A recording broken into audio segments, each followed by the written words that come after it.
Hello, my name is Sherry Walker, and I'm an actress here in Los Angeles.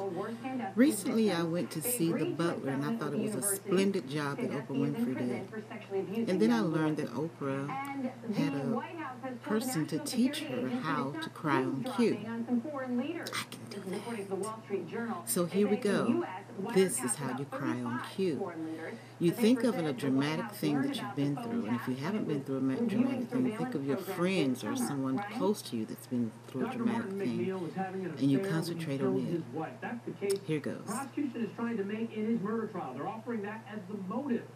The state says McNeil drugged and drowned his wife Michelle days after she had a facelift in 2007. Also, he could be with his mistress. He'd come in and he'd look at that old rug. Stand on Friday and admitted that she had an affair with McNeil. And then he'd look at me.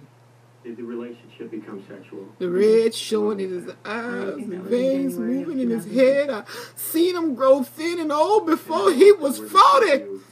Having sexual relations. Working and working like somebody's old horse. It was a very casual thing. It's just killing himself. And it could be arranged. And you. Go ahead. I think we probably. You go give it all away. The court is dark today, so Willis should be back on the stand tomorrow. Also this week, we can hear from the McNeil's youngest daughter, Ada. She's the one who found her mother's body. You can catch all the biggest moments in the courtroom right here. Now, I did emotional recall, and I'll come back with part 2.